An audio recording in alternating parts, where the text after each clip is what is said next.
பிள்ளைகள் அனைவருக்கும் இனிமையான மாலை நேர வணக்கம். வணக்கம் பிள்ளைகள். வணக்கம் சார். Good evening, வணக்கம்மா, sir. வணக்கம். வணக்கம் சார். வணக்கம் பிள்ளைகள். எப்படி பிள்ளைகள் எல்லோரும் நல்ல சுகமா இருக்கிறீங்களா? ஓம் சார். Om sir. தானேம்மா? சரி. இன்றைய தினம் மிக முக்கியமான ஒரு நாளாக கணிக்கப்பட்டுச்சு. அது என்னது? நோன்பு நாட்கள்.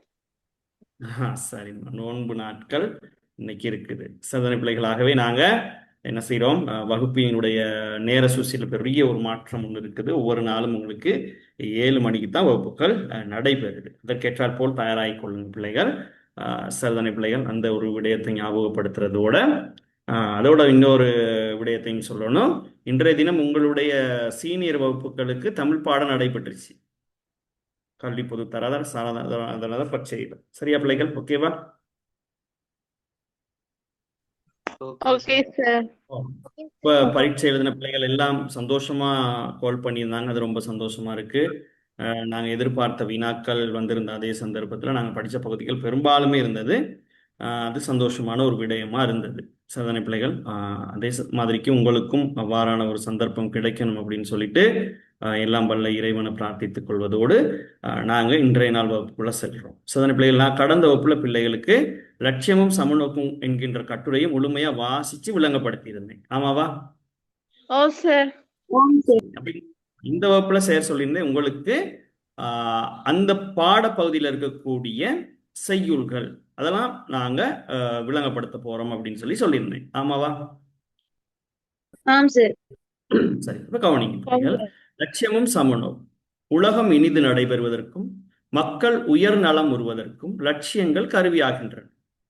லட்சியங்கள் பழமையிற் பழமையும் புதுமையிற் புதுமையும் பெற்று விளங்குகின்றன. லட்சியம் எப்போதும் எல்லோருக்கும் ஈடேற்றம், அதாவது பேரின்ப வாழ்வு அளிக்கும். லட்சியங்கள் பல்வேறு வகையில் சமூக அமைப்புக்கு லட்சியங்களே அடிப்படையாகின்றன. லட்சியம் இல்லையேல் உலகம் இனிமை தராது. லட்சியம் சமூகமாகிய உடலுக்கு உயிராக அமைந்துள்ளது. இங்க என்ன அணி கையாளப்பட்டிருக்குமா? உருவாகி உருவாக்கி. மனித வர்க்கத்தின் தேம்பாவணி. தேம்பாவணின்னு என்னன்னு சொன்னேன் கடந்த வகுப்புல? வாடாத மாலை லட்சியமாகும். இங்கு ஓமை அணியினூடாக அது விளக்கப்பட்டிருக்குது. மனிதர்களுக்கிடையிலே லட்சியங்கள் வேறுபடும். ஆமா பிள்ளைகள்? ஓ சார். இந்த லட்சியங்கள் என்றால் என்னன்னு சொல்லி ஒரு வினா வந்தா இந்த விடயங்களை தான் நீங்க தொகுத்து எழுத போறீங்க. அடுத்து லட்சியமும் சமநோக்கும். இப்ப பாருங்க, மனிதர் ஒவ்வொருவருக்கும் சாதனை பிள்ளைகள் லட்சியங்கள் கட்டாயம் என்ன செய்யும் இருக்கு. அப்போ ஒவ்வொரு லட்சியமாவது பெற்றிருத்தல் வேண்டும்னு சொல்றாங்க. லட்சியம் இல்லாத மனிதன் மனிதனே அல்ல. லட்சியம் இல்லாத வாழ்வும் ஒரு வாழ்வும் அன்று. லட்சியத்திற்காக உயிர் வாழ வேண்டும். உயிர் வாழ்வதற்காக லட்சியத்தை கைவிடுதல் ஈமம் சேர் மாலை போல இழிந்திடப்பட்ட செயல்னு படிச்சோம். ஆமா பிள்ளைகள்? ஓம் சார். அப்ப லட்சியவாதிகளும் லட்சியத்திலும் பெரிது வேறொன்றும் இல்லை. லட்சியவாதிகளுக்கு லட்சியத்திலும் பெரிது வேறொன்றும் இல்லை. லட்சியவாதிகளின் தூள வடிவங்கள்னா கண்ணால் பார்க்கக்கூடிய வடிவம் மறைந்தாலும் லட்சியங்கள் மறைவதில்லை. சதனை பிள்ளைகள், நம் உள்ளத்திலே கலந்து நம்மை ஆட்கொண்டு நிற்கின்றன. லட்சியங்கள் அழியா நிலை பெற்றவை. 5000 ஆண்டுகளுக்கு முன்பே கடைபிடித்த அனுபவித்த லட்சியமும் சமநோக்கினை நாம் மீண்டும் பெற வேண்டும். இலக்கியங்களில் பறந்துபட்டு கிடக்கின்ற இலட்சியங்களின் இயல்பினை நாம் கண்டறிதல் வேண்டும். லட்சிய புருடர்களின் சமநோக்கினையும் சகிப்புத்தன்மையினையும் நாம் இலக்கியங்களில் கற்றுக்கொள்ள வேண்டும். லட்சிய சமநோக்குடன் நமது சமூகத்திலுள்ள உயர்வு தாழ்வுகளை சமன் செய்து சீர்படுத்த வேண்டும். ஆகவே லட்சியங்கள் எல்லாமே ஒரு மாதிரியானது தான். ஆகவே லட்சியங்களுக்கு இடையில் எங்களுக்கு ஒரு சமநோக்கம் இருக்கணும்னு சொல்லி பார்க்கிறோம். ஆமாவா? அடுத்து இலக்கியங்கள் கூறும் லட்சியங்கள். இலக்கியங்களில் வரும் கதாபாத்திரங்கள் எமக்கு லட்சியங்களை வலியுறுத்துகின்றன. நாம் எப்படி வாழ வேண்டும் என்பதை நிறைவுடைய கதாபாத்திரங்கள் எடுத்துரைக்கின்றன. எப்படி வாழக்கூடாது என்பதனை குறையுடைய கதாபாத்திரங்கள் வலியுறுத்துகின்றன. ஆமாவா? அந்த வகையில நாங்கள் முதலாவதாக பார்க்கிறது சிலப்பதிகாரம். சரிதானே பிள்ளைகள்? அப்ப சிலப்பதிகாரத்துல உங்களுக்கு தெரியும் சேரன் செங்கொட்டுவன் தன்னுடைய மனைவியான வேண்மாளுடன் பேரியாற்றம் கரையில் என்ன செய்யறான், அடர்ந்து அந்த மணல் பரப்புல அமர்ந்து கொண்டிருக்கிறான். சாதனை பிள்ளைகள் அந்த சந்தர்ப்பத்துல அவனோட அவனுடைய மனைவி வேண்மா இருக்கிற சந்தர்ப்பத்துல 2 புலவர்களும் இருக்கிறாங்கன்னு பார்த்தோம். அந்த புலவர்கள் யாரு? இளங்கோவடிகள் அப்படிங்க சீதரை சாத்தனார். இளங்கோவடிகளும் சீர்தலை சாத்தனாரும் இருக்கான். இந்த சந்தர்ப்பத்துல சேரன் செங்குட்டுவனுடைய அந்த வீணா, சாதனை பிள்ளைகள் உயிருடன் சென்ற ஒரு மகள் தன்னிலும் செயலுடன் வந்த செயலியை தன்னிலும் தன் முதல் வியக்கும் நலத்தோர் யாருன்னு சொல்லி கேட்கிற அந்த வினா ரொம்ப முக்கியமா இருக்குது. அவ சிலப்பதிகாரத்துல 2 பேரும் மாந்தர்களை பத்தி நாங்க பாக்குறோம். ஒருத்தவங்க பாண்டிமாதேவி, இன்னொருத்தவங்க கண்ணகி. கண்ணகி. சாதனை பிள்ளைகள். அப்ப பாண்டிமாதேவியின் சிறப்பு என்னன்னா, கணவன் இறந்தவுடன் பாண்டிமாதேவியும் உடன் இறக்குறாங்க. கண்ணகி தேவியினுடைய சிறப்பு என்னன்னா, தன் கணவன் மரணத்திற்கு சாதனை பிள்ளை நியாயம் கேட்டு பழி வாங்குறான். ஆமாவா? இந்த 2 மாந்தர்களில் சிறப்புக்குரியவர் யார் அப்படிங்கிறது தான் சேரன் செங்குட்டுவனினுடைய வினாவா இருக்குது. சரிதானே? அதுக்கு வேண்மாள் கூறுற பதில் என்னமா? இந்த வினா ரொம்ப முக்கியம். சாதனை பிள்ளைகள். அப்ப இது எங்களுக்கு கம்பனா பாரதியா, சாதனை பிள்ளைகள் வள்ளுவனா பாரதியா, வள்ளுவனா கம்பனா, இப்படி பல்வேறுபட்ட வினாக்களுக்கு சாந்தி அளிப்பதாக, சமாதானப்படுத்துவதாக இந்த அத்திரம் நிற்கிற அந்த ஒரு வாக்கியம் காணப்படுது. அதாவது அவரவர் தத்தம் லட்சிய நெறியில் நின்றனர், இருவர் லட்சியங்களும் உயர்ந்தது. ஆமாவா இல்லையா? சரி, அப்ப இந்த பாடல் சாதனை பிள்ளைகள், அப்ப இந்த பாடல் பாருங்க.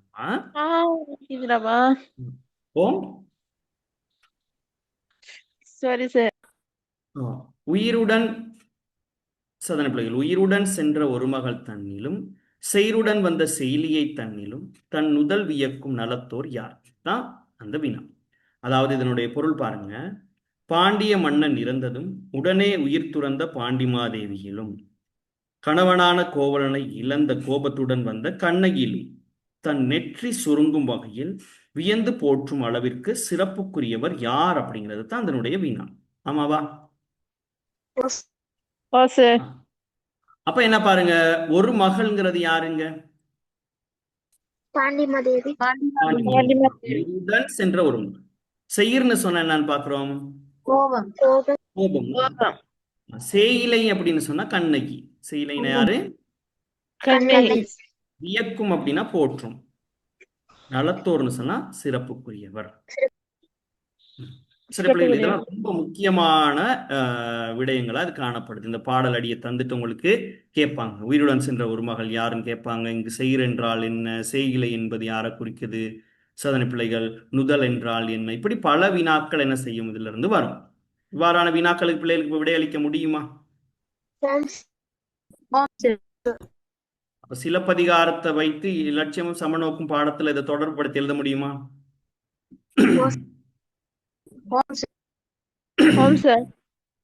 கேள்வி கேட்கிறாங்க. சிலப்பதிகாரத்தை ஆதாரமாக கொண்டு லட்சியம் பாதையினை விளக்குக அப்படின்னு கேட்கிறாங்க. எழுதிட முடியுமா? பாடல் அடி கொடுக்குறீங்க, அதனுடைய விளக்கும் பொருள்லாம் கொடுக்குறீங்க, கண்ணகி தேவியினுடைய லட்சியம் என்னன்னு சொல்றீங்க, பாண்டிமாதேவியினுடைய லட்சியம் என்னன்னு சொல்றீங்க, அப்படியே எழுதி வரையில் அதுக்கான விட வந்துடும். ஆமாவா? வினாக்கள் இலக்கியம் காற்றும் லட்சியம் என்பதை சிலப்பதிகாரம் கொண்டு விளக்குக அப்படின்னு கேட்கலாம். எவ்வாறு கேட்டாலும் விடாதுதான். சரியாம்மா?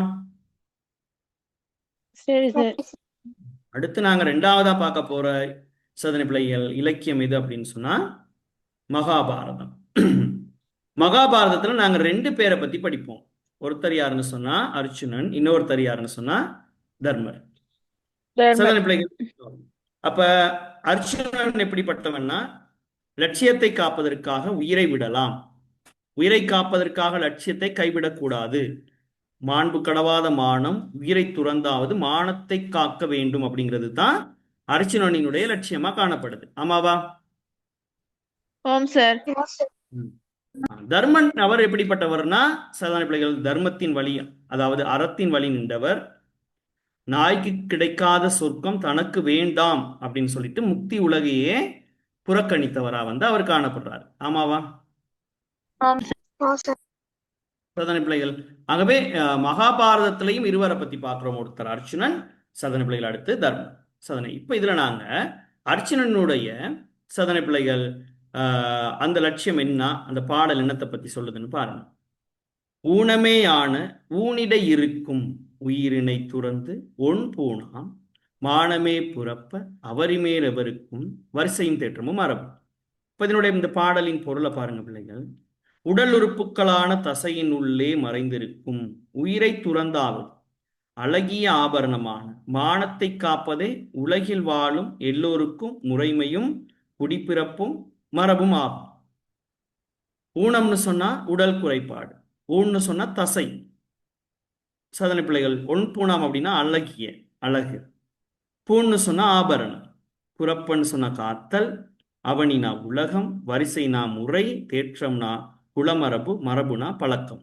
இது கட்டாயம் கேட்பாங்க. வரிசை, தேற்றம், மரபு என்ன அப்படின்னா என்னன்னு கேட்பாங்க. வரிசை என்ன பிள்ளைகள்? முறை. தேற்றம்னா குலமரபு, மரபுனா பழக்கம். சரியா பிள்ளைகள்? கேட்பா. Okay sir. சதனை பிள்ளைகள். இது யாருடைய லட்சியம்? அர்ஜுனன். லட்சியம். சரியா? சரிதான பிள்ளைகள்? அப்ப அர்ஜுனன் என்ன சொல்றான்? உடல் உறுப்புகளான தசையின் உள்ளே மறைந்திருக்கும் உயிரை துறந்தாவது அழகிய ஆபரணமான மானத்தை காப்பதே உலகில் வாழும் எல்லோருக்கும் முறைமையும் குடிப்பிறப்பும் மரபும் ஆகும்னு சொல்லி சொல்றான். ஆமாவா? அப்ப அர்ஜுனனின் லட்சியம் என்ன பிள்ளைகள்? மாண்பு கடவாத மானத்தை அதுதான் அர்ஜுனனின் லட்சியம். அடுத்ததா நாங்க பார்க்க போறது குறுந்தொகை பாடல். இந்த குறுந்தொகை பாடல்ல சரிதானே பிள்ளைகள்? அதே சந்தர்ப்பத்தில் உங்களுக்கு தர்மனின் லட்சியம் தெரியும் தானே பிள்ளைகள்? இது ஓகேவாமா? குறுந்தொகை பாடல் சரிதானே பிள்ளைகள்? அப்ப இந்த குறுந்தொகை பாடல் உங்களுக்கு தெரியும் சரிதானமா? இதில் முதல் நாங்கள் இதில் கொண்டு கூட்டியே உங்களுக்கு தந்திருக்கிறோம் சரிதானே பிள்ளைகள்? இது கொண்டு கூட்டம் முன்னுக்கு எப்படி வரும்? நிலத்திலும் பெரிதே வானிலும் உயர்ந்ததன்று நீரில் ஆரளவின்றே சாரல் கருங்கோல் குறிஞ்சி பூ கொண்டு பெரும் தேனிலைக்கும் நாடனோடு நட்பே அப்படின்னு சொல்லிட்டு அந்த பாடல் வந்திருக்கும். ஆமாவா?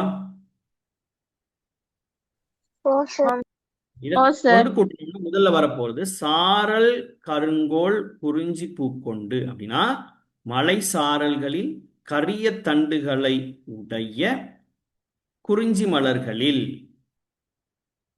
பெரும் தேனிலைக்கும். அப்ப சதனை பிள்ளைகள் இருந்து அந்த குறிஞ்சி மலர்களில் இருந்து பெரும் தேன் கூடுகளை தேனீக்கள் உருவாக்கும். ஆமாவா? பெரும் தேனிலைக்கும்னா பெரிய தேன் கூடுகளை யார் உருவாக்குவாங்க? எது உருவாக்குமா? தேனீக்கள் உருவாக்குமா? அப்படி உருவாக்குகின்ற சதனை பிள்ளைகள் அந்த பெரிய பெரிய தேன் கூடுகள் இருக்கிற நாட்டின் உடைய சதனை பிள்ளைகள் நாடனோடு நட்பு, அந்த நாட்டை உடைய தலைவன் மீது கொண்ட அந்த காதல். நட்புன்னு சொன்னா என்ன பிள்ளைகள்? காதல் எப்படிப்பட்டது அப்படின்னு சொன்னா சதனை பிள்ளைகள் நிலத்திலும் பெரிதே. சதனை பிள்ளைகள் அப்ப நிலத்திலும் பெரிதேன் அப்படின்னா நில உலகத்திலும் பெரியது. நிலத்திலும் பெரிதேன் என்னமா? நில உலகத்தை விட நில உலகத்திலும் பெரியதாது. சரிதானே பிள்ளைகள்? அதே மாதிரிக்கு வானிலும் உயர்ந்ததன்று. வானிலும் உயர்ந்ததன்று அப்படின்னு சொன்னா வானை விட உயர்ந்தது.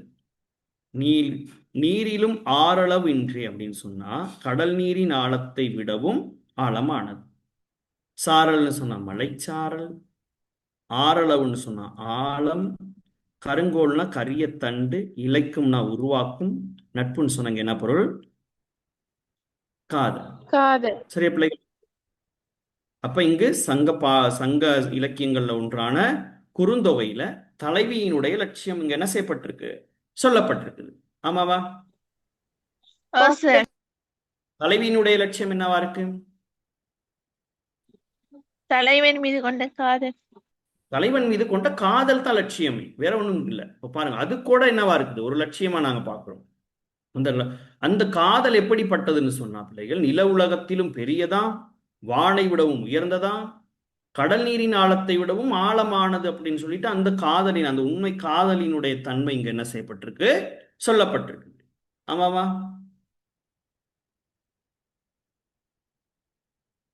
ஓம் சார். இப்படிப்பட்ட காதல் எல்லாம் பார்க்கிறது அரிது இல்லையா? ஆமா பிள்ளைகள்.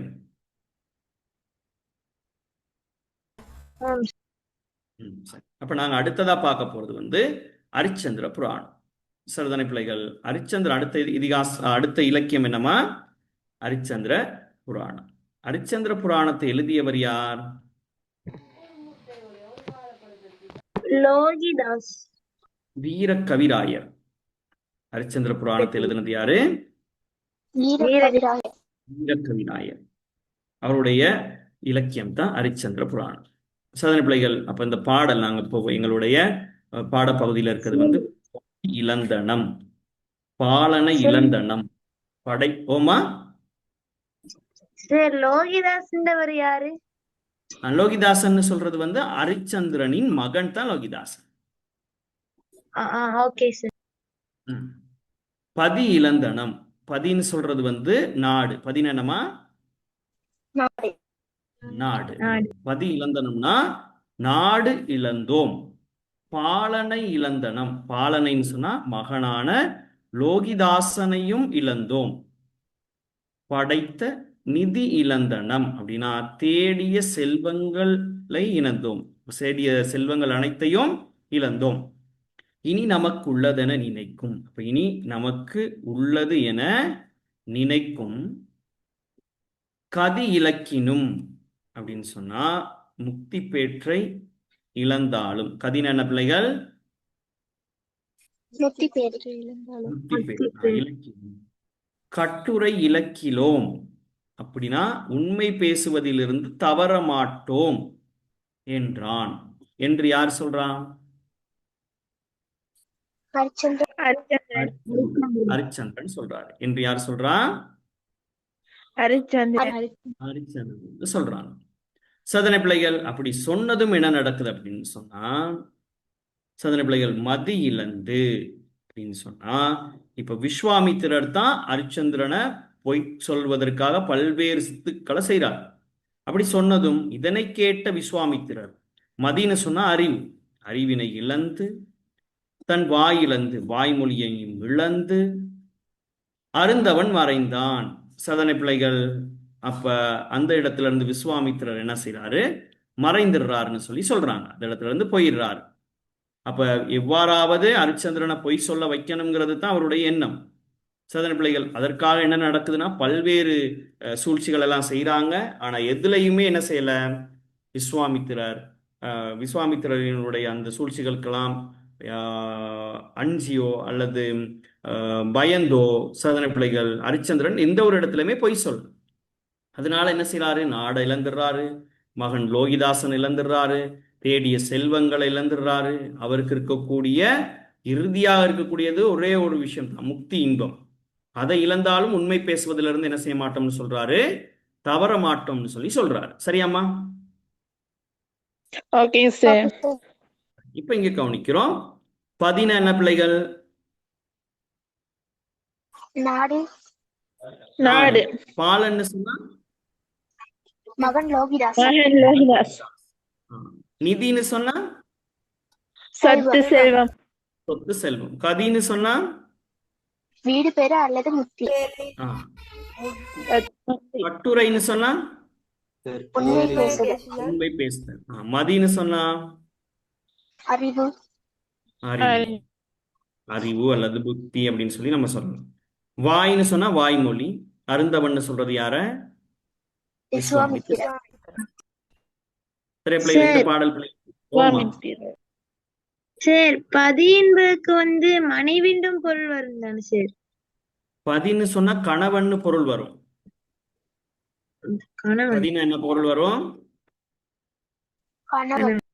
கணவன். ஆனா இங்க வந்து அது என்ன பொருள்படுது? நாடுன்னு தான் பொருள்படுது. சரியா பிள்ளைகள்? அது ஒவ்வொரு இடத்துக்கும் மாறும். சரிதானே? இப்போ நீங்க நாங்க படிப்போம் தத்தை வீடு தூது என்கிற பாடத்துல படிப்போம். சரிதானே? பெண்களுக்கு தன் கணவனே, அதாவது பதியே கண் கண்ட தெய்வம் அப்படின்னு சொல்லிட்டு, அப்ப பதின்னு சொன்னா கணவன் அந்த இடத்துல பொருள் வரும். இங்க நாங்க பாக்குற பதி என்னமா? நாடு. நாடு. இந்த இடத்துல பதி, பதின்னு சொல்றது நாடு. பதி இழந்தனம்னா நாடு இழந்தோம். பாலனை இழந்தோம்னா மகனான லோகிதாசனையும் இழந்தோம். நிதி இழந்தனம், தேடிய செல்வங்கள் அனைத்தையும் இழந்தோம். இனி நமக்குள்ளதென நினைக்கும், இறுதியாக உள்ளதென்று நினைக்கும். கதி இலக்கினும், கதின்னு சொன்னா வீடு பேரு முக்தி, அது இல்லாமல் போனாலும் கட்டுரை இலக்கிலோம், உண்மை பேசுவதிலிருந்து ஒரு நாளும் மாற மாட்டோம், தவற மாட்டோம்னு சொல்லி அரிச்சந்திரன் சொல்றான். இத கேட்டதும் மதி இழந்து அப்படின்னு சொன்னா அறிவினை இழந்து, தன் வாயிழந்து, வாய்மொழியினையும் இழந்து அருந்தவன் மறைந்தான். அருந்தவன் யாரு? விஸ்வாமித்திரர். விஸ்வாமித்திரர் அந்த இடத்துல இருந்து மறைஞ்சிடறார். இதுதான் என்னது? அரிச்சந்திரனினுடைய சதனை பிள்ளைகள் லட்சியம். அவருடைய லட்சியம் என்னமா? உண்மை பேசுதல். உண்மை பேசுவது அவருடைய லட்சியம். சதனை பிள்ளைகள், அவரை போலவே உண்மை பேசக்கூடிய இன்னொருத்தர் இருக்கார். அவர் யாரு? கலியுக அரிச்சந்திரன். யாருமா? மகாத்மா காந்தி. மகாத்மா காந்தி. சதனை பிள்ளைகள், மகாத்மா காந்திக்கு இந்தியாவும் பெரிதல்ல. சதனை பிள்ளைகள், அவருடைய உடலும் பெரிதில்லை, அவருடைய உயிரும் பெரிது கிடையாது. அவருக்கு பெரிது என்னது? லட்சியம் தான். லட்சிய நெறியில தான் வாழ்ந்தார். அதனால தான் அவர் கலியுக அரிச்சந்திரன் சொல்றோம். சதனை பிள்ளைகள், அவர் எழுதிய நூல் சத்திய சோதனை. சத்தியம் தான் அவருக்கு பெரிது. சத்தியம்னா உண்மை. ஆமாவா? இந்த பாடத்துல இருக்கக்கூடிய இலக்கியங்களை ஒவ்வொன்றா நாங்க பார்த்துக்கிட்டு வரோம். சிலப்பதிகாரம் என்ற இலக்கியத்துல இருக்கக்கூடிய உயிருடன் சென்ற ஒரு மகள் தன்னிலும் என்ற பாடல், அதனுடைய பொருள், அதனுடைய அரும்பத விளக்கம் பார்த்துட்டோம்.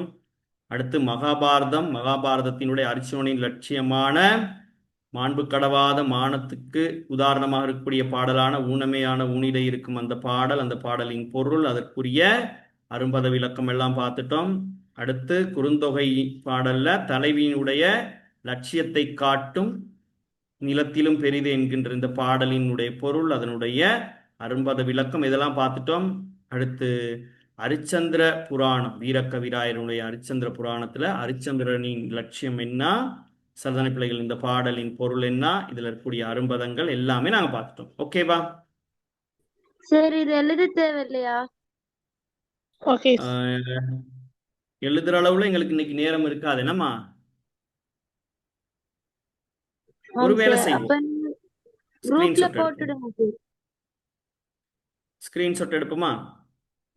Okay sir. Okay sir. Okay, இதுல இருந்து எடுப்போம். எடுத்துக்கோங்க.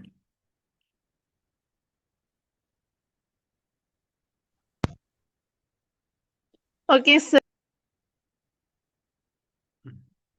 அடுத்து இது. Okay sir. Okay sir. அடுத்து இது.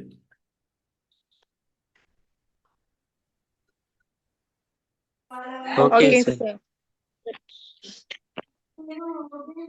அடுத்து இது. Okay sir.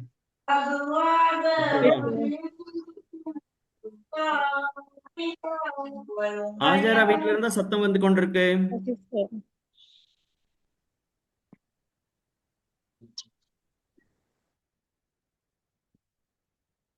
ஓகே அடுத்துமா இது. ஓகேவா? Okay sir. Okay sir. உங்களுக்கு அந்த பதி, பாலன், நிதி, கதி, சதனை கட்டுரை, மதி, வாய், அருந்தவன் இங்க இருக்கிறதெல்லாம் விளங்குதா பிள்ளைகள்? இது சரி, பார்த்து குறிச்சு கொள்ளுங்க. அடுத்தது நாங்க பார்க்க போறோம் மாணிக்க வாசகர். மாணிக்க வாசகரினுடைய லட்சியம். சதனை பிள்ளைகள், மாணிக்க வாசகர் எப்படிப்பட்டவர் அப்படின்னு சொன்ன பிள்ளைகள், சரி, நம்ம லட்சியத்துக்காக தம்மை தியாகம் செய்தவர்கள்ல மிக முக்கியமான ஒரு சதனை பிள்ளைகள். அதனால என்ன செய்யறாருன்னா, தனக்கு கிடைத்த பணம், பதவி, பட்டம் எல்லாத்தையும் துறந்தவர். அவர் தான் யாருன்னு சொன்னா மாணிக்க வாசகர். மாணிக்க வாசகரினுடைய லட்சியம் என்னன்னு சொன்ன பிள்ளைகள், திருவருள். அவருடைய லட்சியம் என்னம்மா? திருவருள். திருவருள் தான் அவருடைய லட்சியம். அப்ப அதனால அவர் சொல்றாரு, நரகம் புகினும் எல்லேன் திருவருளாய் இருக்கப் பெறின் இறைவான்னு சொல்றாரு.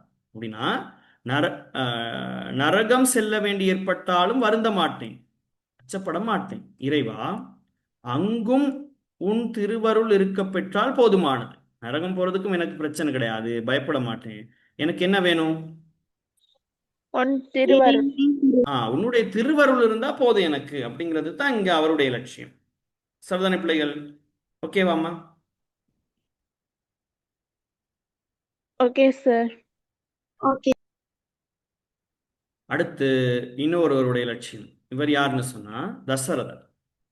சரிதானே பிள்ளைகள்? அப்ப தசரத மன்னனினுடைய லட்சியமும் என்னம்மா? அதுவும் சத்தியம்தான். சரிதானே பிள்ளைகள்?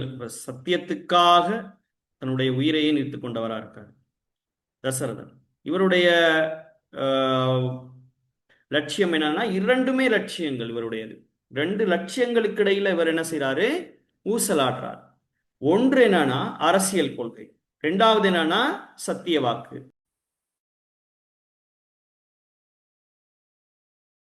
சதன பிள்ளைகள், அரசியல் கொள்கைப்படி மூத்த மகனான ராமனுக்கு முடிசூட்டுவதா, அப்படி இல்லைன்னா சத்திய வாக்குப்படி கைகேயிக்கு முடிசூட்டுவதா அப்படிங்கிறது தான் சதனை பிள்ளைகள் இங்க இருக்கக்கூடிய லட்சியம். அப்ப சதனை பிள்ளைகள், சத்தியம் எப்பொழுதும் நிலைத்து இருக்கக்கூடியது. சத்தியம் எப்படிப்பட்டது? நிலைத்திருக்கக்கூடியது. அரசியல் எப்படிப்பட்டது? நிலை மாறக்கூடியது. அப்ப நிலை மாறக்கூடிய சதனை பிள்ளைகள் அரசியல் கொள்கையை கைவிட்டு நிலைத்திருக்கக்கூடிய சத்திய நெறி என்ன செய்யறாரு? கை கொள்றாரு சதனை பிள்ளைகள். அதனால தசரதன் என்ன செய்யறாரு? தன்னுடைய உயிரை துறந்தும் என்ன செய்யறாரு? சத்தியத்தை காப்பாற்றாரு. அப்ப இதனால என்ன நடக்குது? ராமன் காடு செல்ல தன் உயிரை என்ன செய்யறாரு? மாய்த்து கொள்றாரு. ஓ சார்.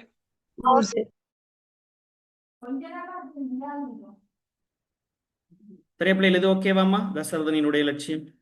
ஓகே. ஓகே. சரி, அடுத்து லட்சியவாதிகளின் மனப்பான்மை பார்த்தோம். பாரி எப்படிப்பட்டவர்? முல்லை கொடிக்கு தேரை கொடுத்தவர். ஆமாவா? ஓ சார். ஏகன் மயிலுக்கு போர்வையை வழங்கினான். போர்வை வழங்கியவன். குமணன் பெரும் சித்திரனாருக்கு தன்னுடைய தலையே வழங்கியவர். மகாத்மா காந்தி கலியுக ஹரிச்சந்திரனாக தாம் சத்தியத்தை பெரிதுன்னு நினைச்சு வாழ்ந்தவர். இவங்கெல்லாம் அது யாரு? லட்சியவாதிகளின் மனப்பான்மையாக இதெல்லாம் பார்க்கப்படுது. சரியா பிள்ளைகள்? Okay sir. இந்த பாடப்பகுதியிலிருந்து ஆசிரியரின் மொழிநடை எப்படி? மொழிநடை செம்மையான உயிர் துடிப்புள்ள மொழிநடையை கையாண்டிருக்காரு. சதனை பிள்ளைகள், லட்சியமும் சமநோக்கும் என்கின்ற கட்டுரையின் ஆசிரியர் யாருன்னு பார்த்தோம்? கலாநிதி பெரிய தம்பி பிள்ளை. அடுத்து பொருத்தமான அணிகள் கையாண்டிருக்கிறாரு. பொருத்தமான அணிகளை கையாண்டிருக்காரு. ஓமை அணிகள் கையாண்டிருக்காரு, உருவக அணிகள் கையாண்டிருக்காரு. இப்படி பொருத்தமான அணிகளை கையாண்டிருக்காரா? அடுத்து இலக்கிய சான்றுகளை சொல்றாரு. இலக்கிய சான்றுகள் சொல்றாரா? இலக்கிய சான்றுகள் சொல்றாரு. அதே மாதிரி இலக்கிய கதாபாத்திரங்களையும் சான்றாக சொல்றாரு. ஆமாவா? அடுத்து இலக்கிய பாடல்களை பத்தி சொல்றாரு. அடுத்து சிறு சிறு வாக்கியங்களா என்ன செய்யறாரு? இந்த கட்டுரைகளாக எழுதியிருக்காரு. ஆமாவா? எல்லாம் பிள்ளைகள் ஞாபகத்துல வச்சுக்கொண்டீங்களா? சரி. அப்ப நாங்க இப்ப என்ன செஞ்சிருக்கோம்? லட்சியமும் சமநோக்கும் என்கின்ற இந்த பாடத்துல இருந்து இருக்கக்கூடிய அந்த பாடல் பகுதிகள், அதன் தொடர்பான விளக்கங்கள் எல்லாமே பார்த்துட்டோம். சரியா பிள்ளைகள்? ஓகேவா? இப்ப நாங்க அடுத்ததா நாங்க பார்க்க போறது வினாக்கள், அதற்கு எவ்வாறு பதிலளிக்கலாம். ஆமாவா? சரி, இப்ப நாங்க அந்த பகுதிக்கு தான் போக போறோம். எவ்வாறு ஒவ்வொரு வினாக்களுக்கும் நாங்க விடையளிக்கலாம் அப்படின்னு சொல்லிட்டு பார்ப்போம்.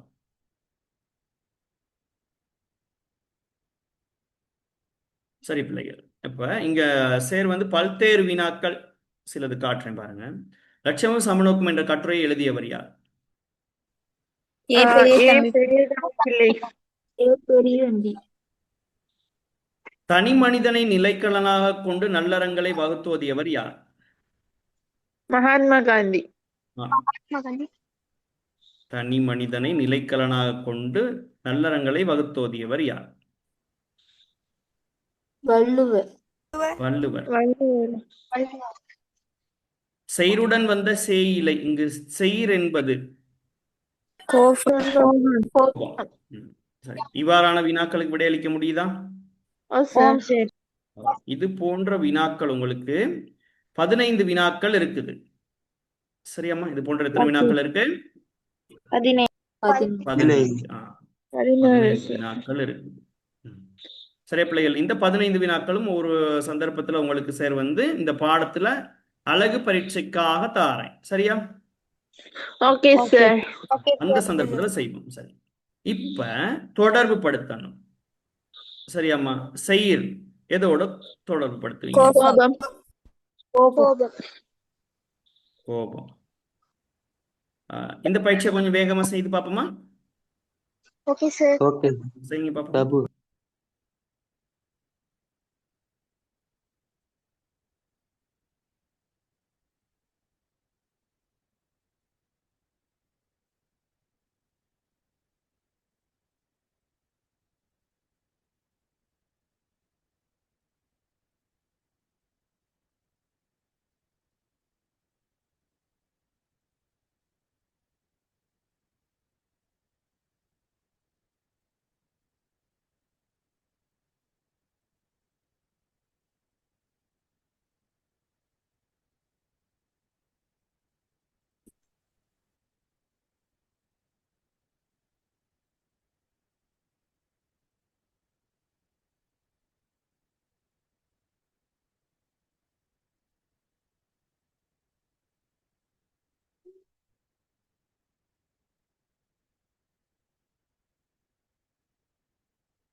ஓகே சார்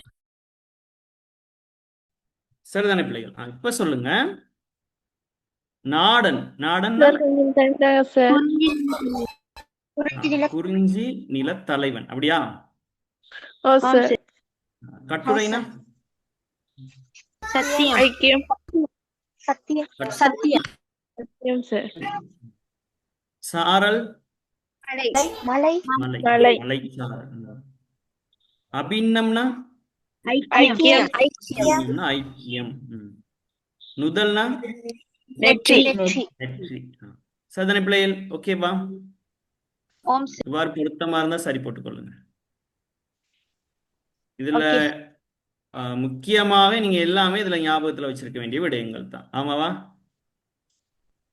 ஓ சார்.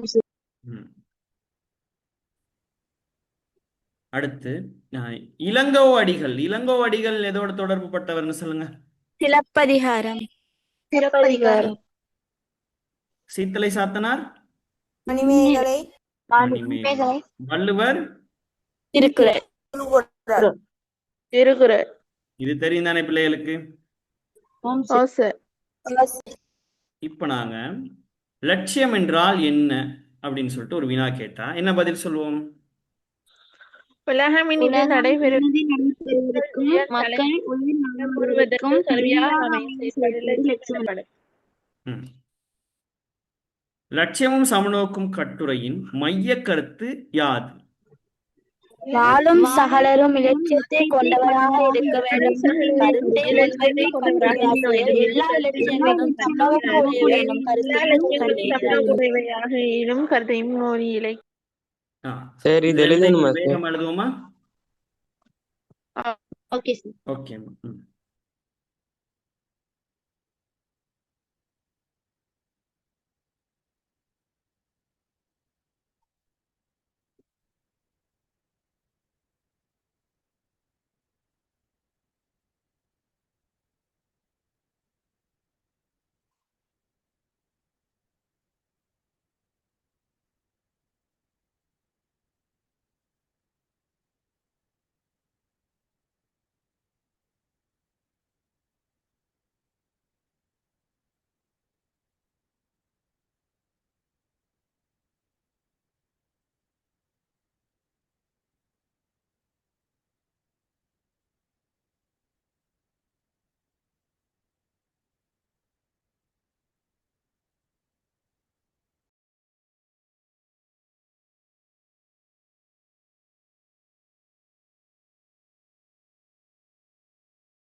திரைப்பிள்ளையில் எழுதி கொண்டோமா? இல்லை சார், ஒரு நிமிஷம். இல்ல சார்.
Okay sir. சரிதானே பிள்ளைகள்? அப்ப லட்சியம் என்றால் என்னன்னு எழுதிருவீங்க. லட்சியம் சமநோக்கும் கட்டுரையின் மைய கருத்து என்னன்னு கேட்டாலும் எழுதிருவீங்க. சார் கொஞ்சம் நிலத்திலும் போடுங்க. ஆமா சரி, எழுத ரொம்ப உங்களுக்கு சிரமமா இருந்தா ஒரு ஸ்கிரீன்ஷாட் எடுத்து வச்சுக்கொள்ளுங்க. ஆனா எல்லோரும் ஸ்கிரீன்ஷாட்டே எடுக்கக்கூடாதுமா, எழுதுறது தான் ரொம்ப முக்கியம். உங்களுக்கு ஞாபகம் இருக்கும். Okay sir. Okay sir. சரி, அடுத்து நிலத்திலும் பெரிதே பாடல் இடம்பெற்ற நூல் எது? எதுமா? குறுந்தொகை. எழுதிட முடியும் தானே பிள்ளைகள்? இது ஓ சார். ஆம் சார். சேரன் செங்கொட்டுவன் உடன் அமர்ந்திருந்த புலவர்கள் யாவர்? இளங்கோவடிகள். இளங்கோவடிகளும் சித்தலை சாத்தனர். சமூக அமைப்பினை நிலைக்குலைய செய்வோர் யாவர்? உயர்வு உயர்வு தாழ்வு கற்பிப்போரே சமூக அமைப்பினை நிலைகுலை செய்வர். எதுல உயர்வு தாழ்வு கற்பிப்போர்? இலட்சியத்துல. அது எழுதுங்க. இலட்சியங்களுக்கு இடையிலே உயர்வு தாழ்வு கற்பிப்போரே சமூக அமைப்பினை நிலைக்குலைய செய்வோர். ஆமாவா? ஓ சார். ஓ, சரி, அதையும் எழுதிக் கொள்வோம்.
நிறைய பிள்ளைகள் ஓகேவாம்மா? எழுதிட்டோமா?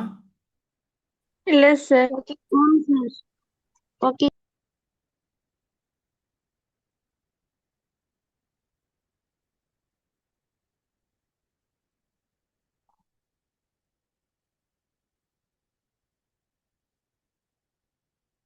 சரிதானே பிள்ளைகள்?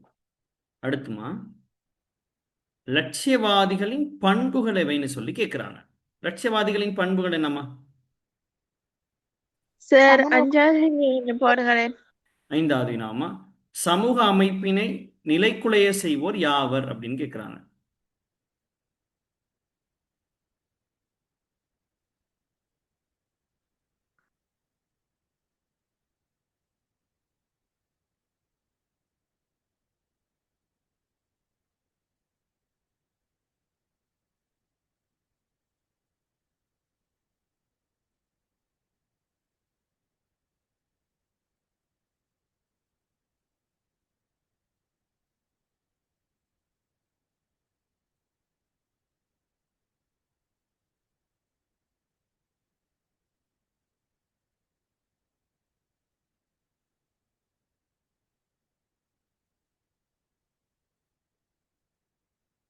ம். அப்ப லட்சியவாதிகளின் பண்பு எப்படிப்பட்டதுமா? சமநோக்கு படைத்தவர்கள். எதுல சமநோக்கு படைத்தவர்கள்? இலட்சியங்கள். லட்சியங்களுக்கு இடையில சமநோக்கு படைத்தவர்கள். சாதனை பிள்ளைகள், லட்சியங்களுக்குள்ளும் ஒருமைப்பாட்டை காண்பவர்கள், தாமும் ஈடேறி பிறரையும் ஈடேற்றும் தன்மை வாய்ந்தவர்கள், லட்சியங்களுக்கு இடையிலே உயர்வு தாழ்வு கற்பிக்காதவர்கள். ஆமாவா? ஓ சார். இந்த லட்சியவாதிகளின் பண்பு. செயலுடன் வந்தவராக இங்கு குறிப்பிடப்படுபவர் யார்? யார்? கண்ணகி. கண்ணகி. கண்ணகி.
சரியா பிள்ளைகள்? ஓகேவா? Okay okay sir. ம். அடுத்த வினா பாருங்க பிள்ளைகள். உயிர் வாழ்வதற்காக லட்சியத்தை கைவிடுபவர்களின் செயலை எவ்வுவமையினால் ஆசிரியர் காட்டுகிறார்? சொல்லுங்க. இமாம் சேர் மாலை போல இருந்தேட்டு செயலா என குறிப்பிடுகிறார். ஈமம் சேர் மாலை போல இழுந்திடப்பட்ட செயலாகத்தான் சொல்றாரு. ஆமாவா? ஆம் ம். அடுத்து ஊனமே ஆன ஊனிடை இருக்கும் உயிரினை துறந்து ஒன்பூணாம் என கூறியவன் யார்? அர்ஜுனன். அர்ஜுனன். மயிலுக்கு போர்வை வழங்கிய மன்னன் யார்? பேகன் பேகன். இந்திரனுக்கு கவச குண்டலங்களை வழங்கியவன் யாருன்னு சொல்றாங்க? கண்ணன். கண்ணன் சொல்றாங்க.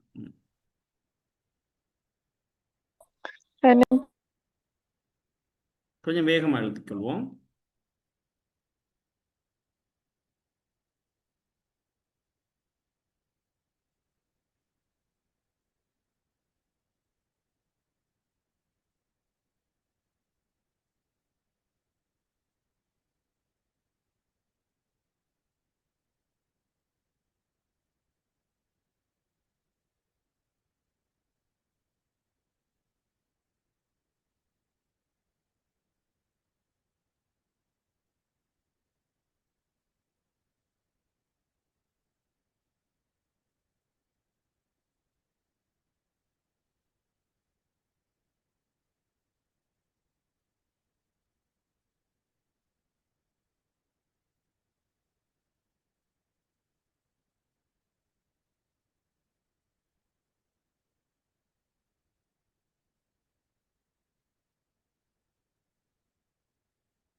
சரியா பிள்ளைகள்? எழுதி கொண்டோமா? இல்ல சார். ஓகே சரி, இல்ல சார். சரிம்மா எழுதுங்க.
சரிதானே பிள்ளைகள்? எழுதிருப்பீங்கன்னு நினைக்கிறேன். ஓகேவாம்மா?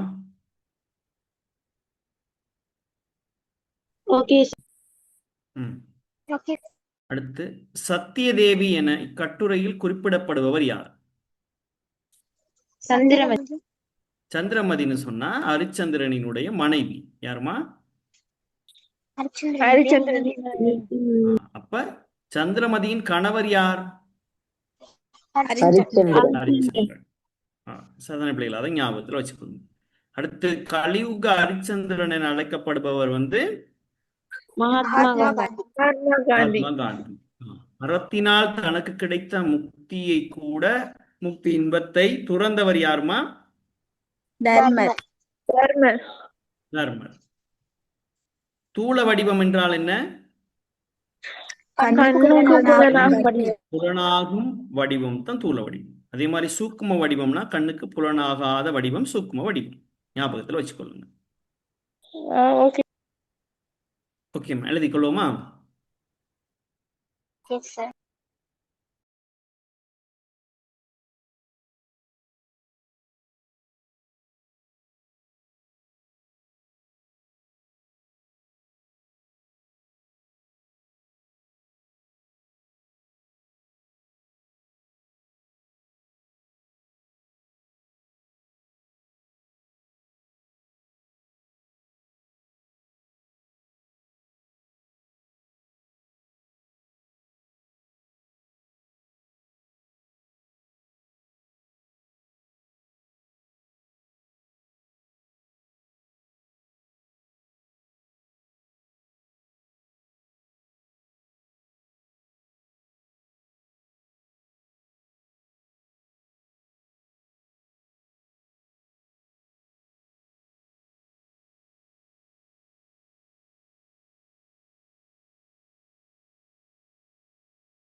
ஓகே அதே சார். பிள்ளைகள் ஓகேவாம்மா? ம்,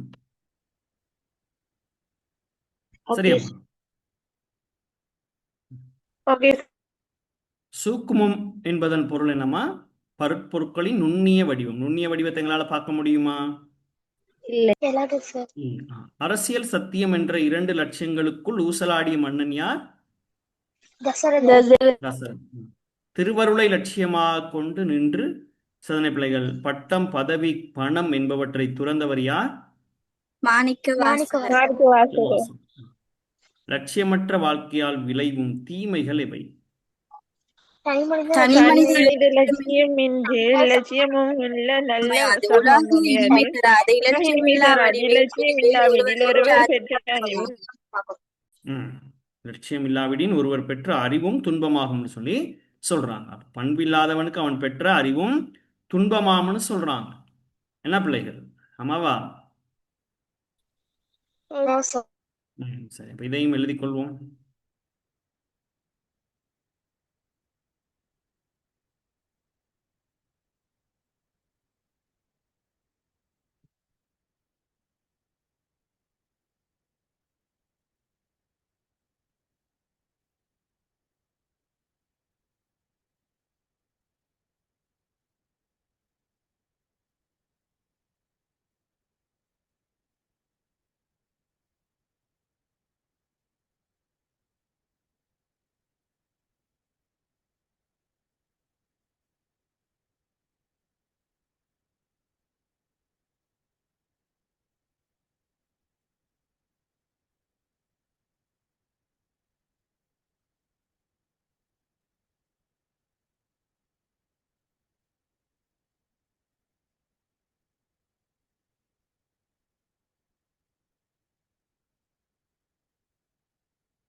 ஓகே சார். இல்ல சார்.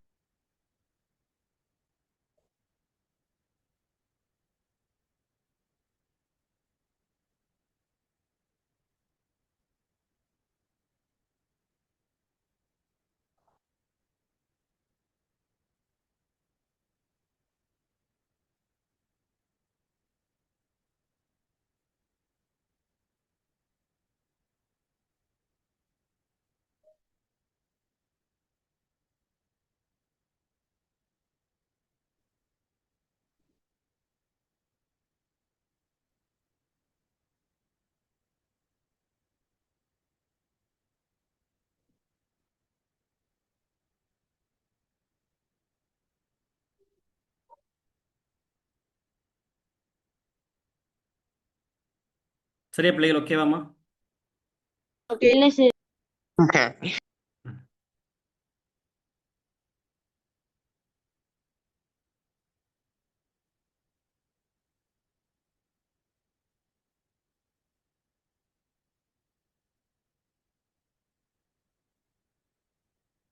ஓகே சரியா பிள்ளைகள்? ஓகேவாம்மா?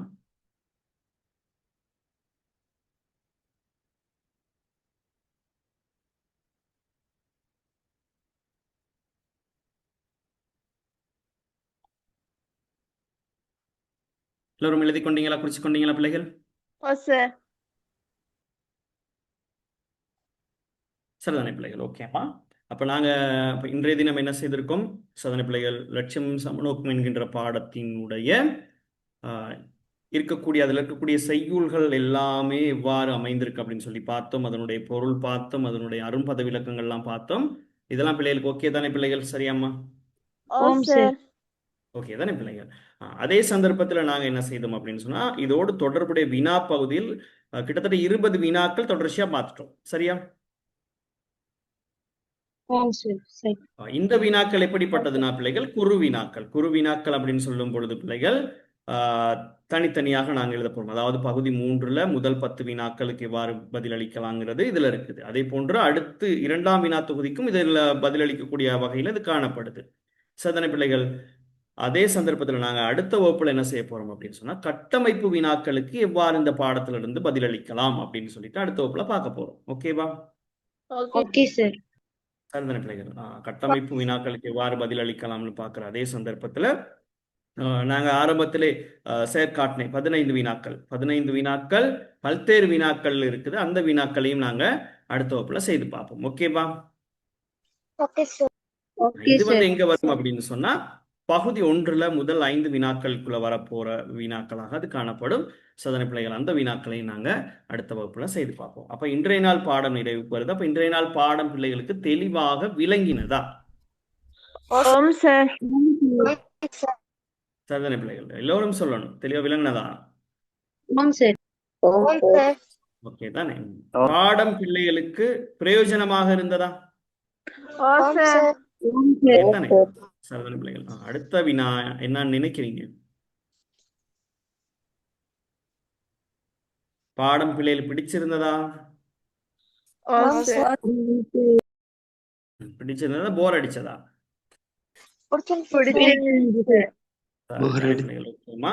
போர் அடிச்சதா? யாருக்கு போர் அடிச்சது? போரா பிள்ளைகள் இருந்துச்சு? இல்ல சார், பிடிச்சிருந்துச்சு. சரி, ஓகேம்மா. சரி, போர் அடிக்குதுன்னு சொல்லணும் நீங்க. அப்பதானே சார் போர் அடிக்காம வகுப்பு நடத்தலாம். சரிதானே பிள்ளைகள்? ஓகே தானேம்மா? சரி, அப்ப நாங்க அடுத்த வகுப்புல சந்திப்போம். Bye, good night. Thank you sir. Good night. ஓகேம்மா, பாய்.